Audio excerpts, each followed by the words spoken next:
know that in stage 4 colorectal cancer, for patients that are deficient in mismatch repair or microsatellite instability high, that's called MSI high, those patients with stage 4 metastatic colorectal cancer, we know that they respond much better to immunotherapy than chemotherapy. In fact, the standard practice now is really to start with immunotherapy as opposed to chemotherapy because we know patients live longer when we do that. It really just shows how immunogenic this tumor is. In stage 3 colorectal cancer, we want to make the assumption that immunotherapy will work, but we don't have that data. So say you're in a medical oncology office and somebody has resected stage 3 colorectal cancer, you're going to give them FOLFOX, which is the same adjuvant regimen we've been using for the last 20 years. And so the question is, can we use immunotherapy in stage 3 colorectal cancer and improve disease-free survival, that time it takes for a cancer to come back?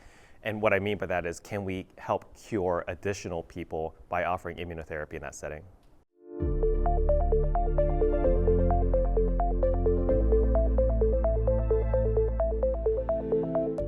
You know, when you look at a 10% disease-free survival benefit, that's outstanding no matter how you cut it. And it really answers this question, okay, somebody has had their colorectal cancer removed at stage 3, what do we do in the adjuvant setting?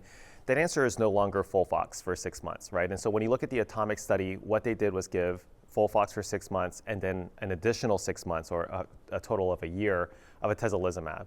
And I think that this is what standard practice should be in patients with resected stage 3 deficient mismatch repair or MSI high stage 3 colorectal cancer is you're going to give chemotherapy. Now you're going to have a discussion with the patient. Should I give 3 months? Should I give 6 months? But you're going to include atezolizumab in that regimen. And I think that that magnitude of disease-free survival really is clinically meaningful, clinically important.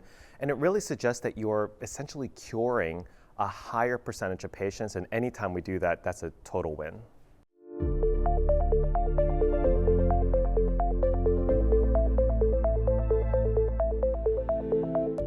We know that all stage 3 patients are not the same, right? And so we want to be able to personalize therapy or tailor it depending if they're high risk or low risk. And so certainly we know from the IDEA study that there are a subset of patients with low risk T3N1 stage 3 colorectal cancer that really don't seem to benefit from that additional 3 months of FOLFOX or CAPOX. And so we oftentimes give low risk patients 3 months of chemotherapy, whether it's CAPOX or FOLFOX. And that's the other thing that the study did not answer was, you know, the ability to switch out CAPOX for FOLFOX and vice versa, since the treatment arm was only FOLFOX.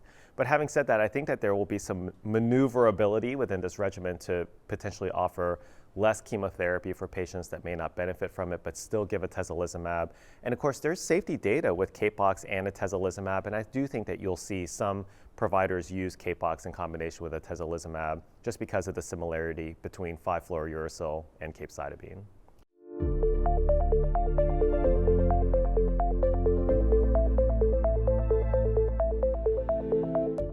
Anytime you add immunotherapy to any regimen or even use immunotherapy by itself, you're going to have a certain toxicity rate just due to immune activation. And I think it really depends on, obviously, the severity of the toxicity that you're seeing. If you're seeing severe toxicity, really bad pneumonitis, colitis, or hepatitis, you may have concerns about re-challenging that patient with atezolizumab. Sometimes patients just have a little bit of an itchy rash. You know, those things can be managed and atezolizumab can be continued. I think the important thing is to at least, you know, patients that can receive atezolizumab in combination with chemotherapy, we should give it. Even if we don't get the full year in, we do believe that there will be some benefit of atezolizumab, even if we don't give a total of 12 months. And obviously, if there's severe toxicities, you're going to stop, you're going to start steroids, and then you'll have a conversation with the patient about the risks and benefits of continuing the therapy versus just stopping it altogether and just saying, okay, well, at least we got a couple of doses in.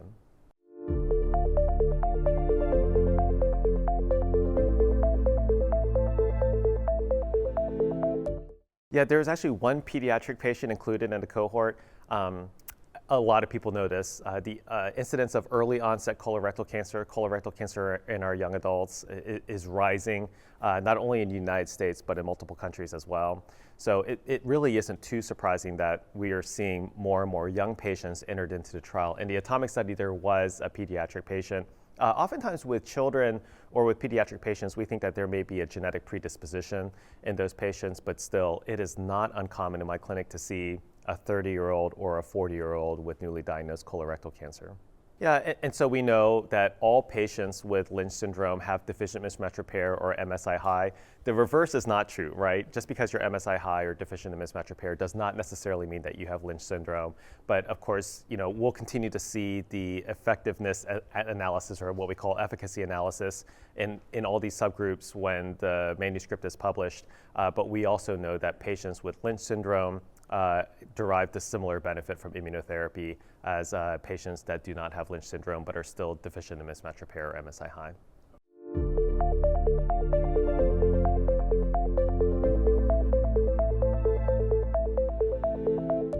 I think one of the things to just kind of keep in mind is that this is a really rapidly evolving landscape, and it's all exciting data because patients are doing better, and that's really what we want. I think it's important to put this in the context of already presented data, the Niche 2 data, which looked at 2 doses of nivolumab and 1 dose of ipilimumab before surgery.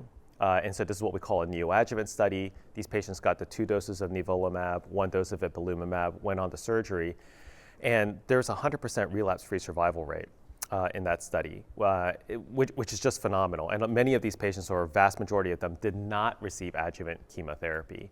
And so I think it's going to be an interesting landscape when if you are able to see these patients prior to surgery, if they're really high risk, neoadjuvant immunotherapy should be considered. What the ATOMIC study really answers for us is that many times these patients get surgical resection and then ask about adjuvant chemotherapy, or then show up to the medical oncology office, and at least now we have an answer for those patients. But it's important to understand, in some patients, there's going to be an option for neoadjuvant immunotherapy with outstanding results. Now we have data in the post-operative period with outstanding results. And so that's definitely a multidisciplinary conversation that you need to have with your surgeon prior to a surgical resection, but at least we have an option in the neoadjuvant setting. And in patients that don't get neoadjuvant therapy, we do have an option in the adjuvant setting.